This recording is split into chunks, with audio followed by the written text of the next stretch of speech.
My name is Yai, and this is the Let's Live in Thailand channel.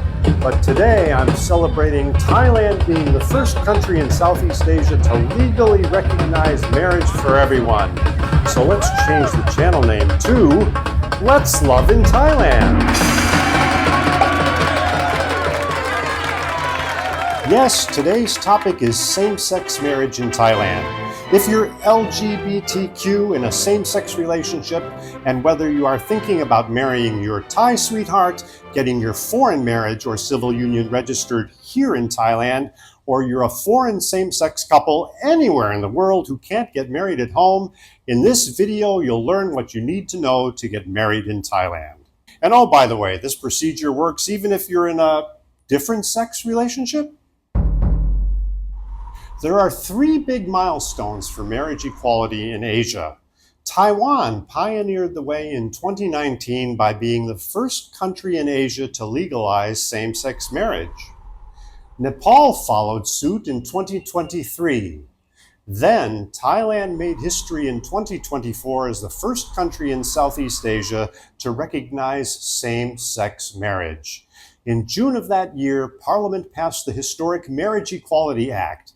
King Rama X gave the act his royal stamp of approval that August, and the first same-sex marriages took place on January 23, 2025. First, you'll want to know exactly who can get married here in Thailand. An expat can marry a Thai partner, two expats can marry, and any foreign same-sex marriage or civil union can be registered and legalized in Thailand. So short answer, pretty much anyone, as long as you're not planning on adding a second spouse. Next, you'll want to know why anyone would want to get married in Thailand. Well, it's more than just the beautiful beaches and the gorgeous temples.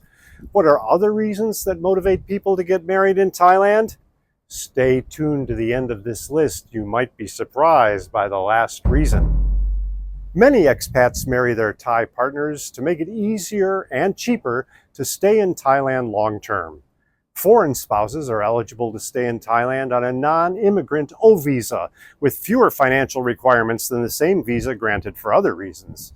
You don't have to be over 50 years old to get the visa, like for a retirement visa, and a marriage visa can even put you on the path to permanent residency if that's your goal. Watch this video for more information on Thai visas. A benefit to being married in Thailand that many foreigners overlook is that you become eligible for Thai public health when you're married to a Thai national. You can get a house registration and a pink ID card. That pink ID card gives you access to the Thai public healthcare system. Learn more about the Thai public healthcare system and healthcare in general in Thailand in this video. Even if you prefer not to use the public health system, there is a very important hiccup most expats don't consider and many get caught by when they're not married to their Thai partner. Thailand doesn't have a legal provision for healthcare power of attorney. That means that if you don't get married, you and your partner have no legal status to make healthcare decisions on each other's behalf. Only blood relations have that power. And just like healthcare decisions, if you don't marry your partner, you have no legal status with regard to joint property. Although it's still advisable to have a will, when you marry your Thai partner, you automatically get certain legal rights to hard-earned community property. If you're married and have children, you have parental rights as a father, which you don't have otherwise. And who knows, maybe you got that community property by working? Yes, work is a four-letter word for me, but if it's your thing, marrying your Thai love makes it easier to get a work permit. It doesn't guarantee you a job, but it makes the process a lot smoother when you want to secure employment. Incidentally, being married also makes banking and other commercial activities of daily life a bit easier. Yay! Then, don't neglect to consider that there are more than just legal benefits to being married to a Thai national. Being married to a Thai puts you on the fast track to integrating into Thai society. You become less of an outsider and you have more chances to experience Thai culture from the inside. Now, Thailand is a very welcoming and accepting place for Thai LGBTQ and LGBTQ from around the world. Anti-gay violence is virtually unheard of. You'll encounter people like us everywhere from the biggest cities to the tiniest villages, from the boardroom to the classroom to the vegetable market. You can learn more about legal and social considerations when marrying a Thai national in this video. Before I reveal the surprise reason you might want to get married in Thailand, like and subscribe and ring that bell so we can keep in touch. You'll find loads of videos on the Let's Live in Thailand channel made to help with your life in Thailand, and there are lots more coming up. Unfortunately, right now, not every country is moving forward with recognizing same-sex relationships. Some that were safe for LGBTQ citizens are now moving the other way. In the future, you might not have a choice to get married in your home country, even if you have that choice now. So here's the surprise reason I promised. Many countries recognize foreign same-sex marriages but don't perform them domestically. The United States was that way from 2013 to 2014 in half of the states. In 2025, if you have citizenship in any of these countries, getting married in Thailand will give you many of the same rights at home as being in a heterosexual marriage that was performed there. How's that for a reason? Now it's time for me to tell you how to get married in Thailand if you're currently without a ring. You use the following procedure for a foreigner marrying a Thai national, but also for two foreigners who want to get married in Thailand. If you and your honey are already married overseas, it's a different procedure. You can still register your marriage in Thailand as long as it's the same spouse. I'll describe the procedure for already married couples in the section after this one. Speaking of marrying the same spouse, polygamy was once legal here in Thailand, but it was outlawed in 1935. But now, not even one spare registered spouse is allowed in Thailand. Now, why did I bring that up? Because the first thing you need to do to get married in Thailand is to prove that you really are single. You do that by getting an affirmation of freedom to marry from your home country's embassy in Thailand. Every embassy has slightly different rules for getting an affirmation, so you have to research the requirements for your nationality. Today, I'll show you the procedures for the US. For the UK and Australia, the links are in the description. For US citizens, you start by making an appointment with the American Embassy in Bangkok or the Consulate General in Chiang Mai. Prepare your passport plus any divorce papers or death certificates relating to previous marriages.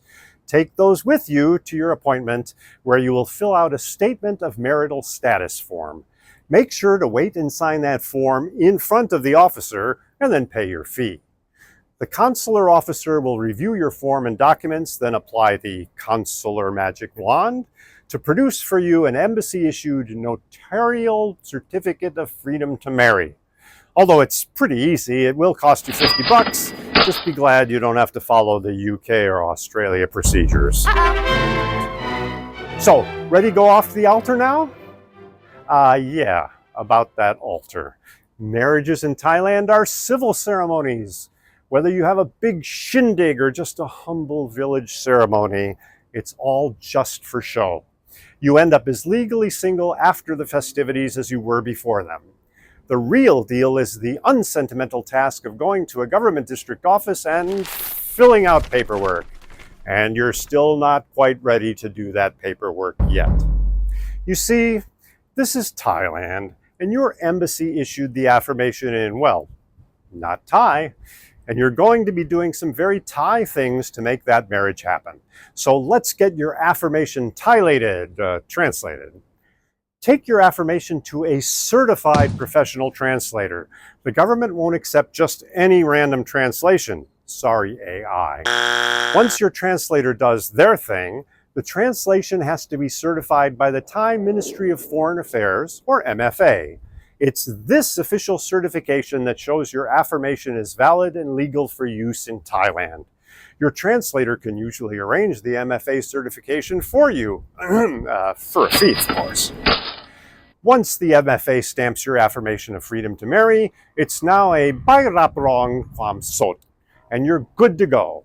Don't back out now, because now it's time to get down to business at the district office and get your marriage registered. The first step is to select the district office at which you'll register. If you're from the UK, you need to make your selection before you make your affirmation.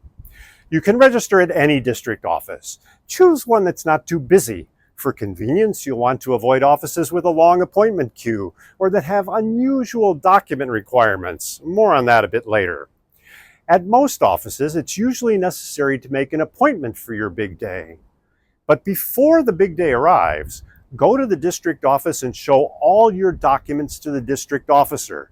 You don't want any surprises to spoil the memories, like missing some document or finding the officer thinks something doesn't look quite right.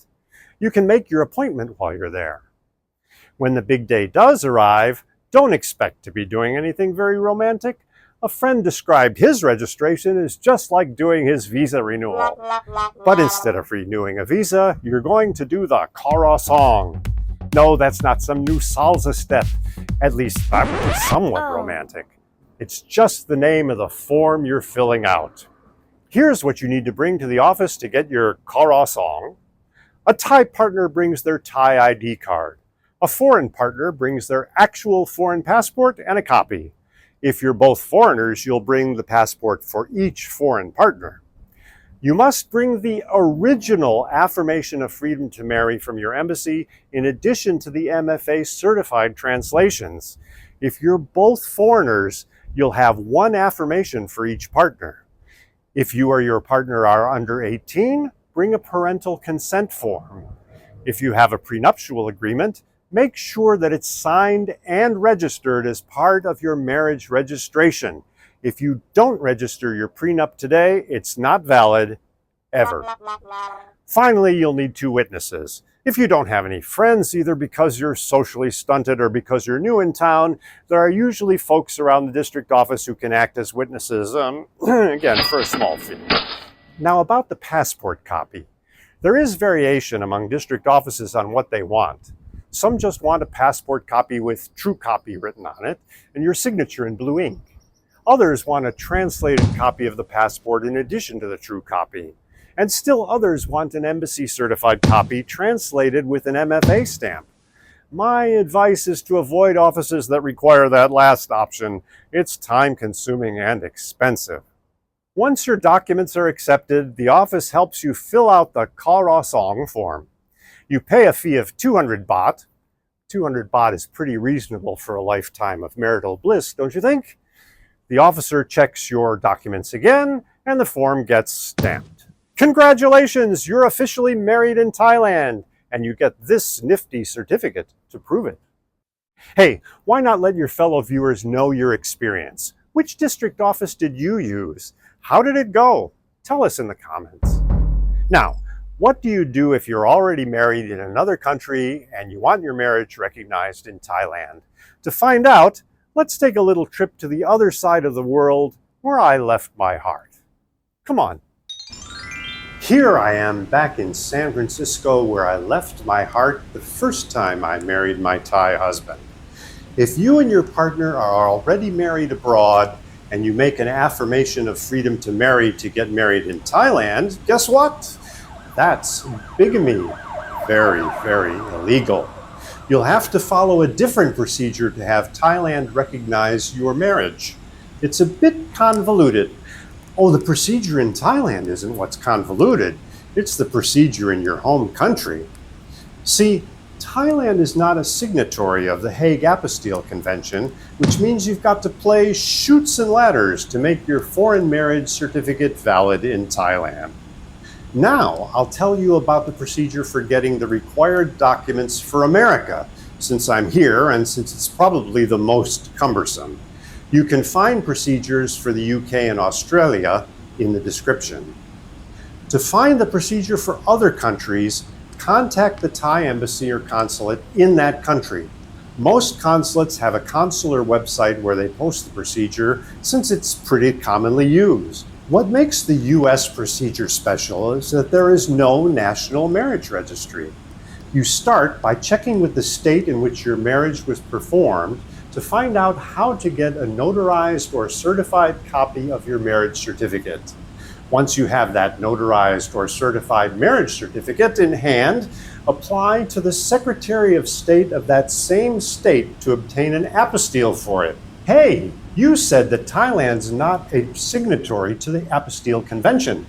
So that makes an apostille about as useful as an inflatable dartboard, right?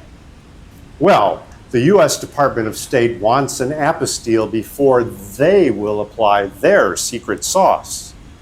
So once you have your notarized, certified apostille certificate, send it to the U.S. Department of State for authentication along with a DS 4194 form. You can get that on the travel.state.government website.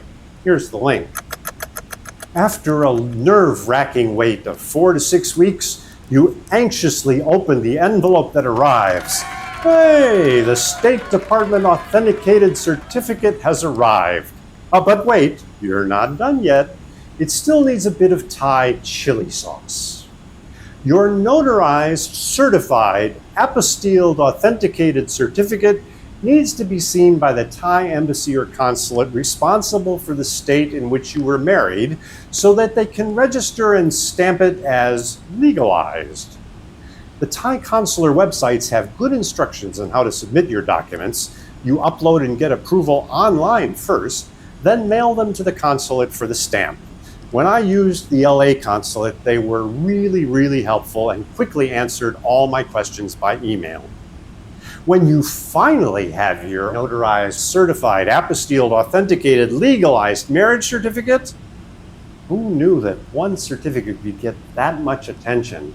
Well, anyway, when you have that, you're good to go to Thailand to do more paperwork. I'm here at the Bangkapi District Office in Bangkok with my husband to get our documents reviewed to see if we can get an appointment to do our Kara Yisip song. We're already married overseas, so we don't get the Kara song and its beautiful certificate. Instead, we get something 11 times better and a piece of paper with a red stamp on it. So today what we did is we brought in all the appropriate documents. We brought copies of my passport, copies of my husband's ID card, the original, certified, apostilled, authenticated, legalized marriage certificate from our home country, along with its translation and MFA certification. Now, about the passport copy, you have to check with your district office to see exactly what they want. We chose the Bangkapi district office because they just want a regular copy. Some district offices may want an embassy certified, translated, and MFA stamped copy of the passport. So make sure you check before you go. It's all done. We have an appointment to come back on Friday to do the final registration. The whole thing only took 15 minutes. See you next Friday. The Bangkapi district office took only 5 days to process our papers, so here we are, back already to register. The officer kept the original marriage documents, the translations with the MFA stamp, so today all we had to bring was my passport, my Thai husband's ID, and, of course, our 2 witnesses.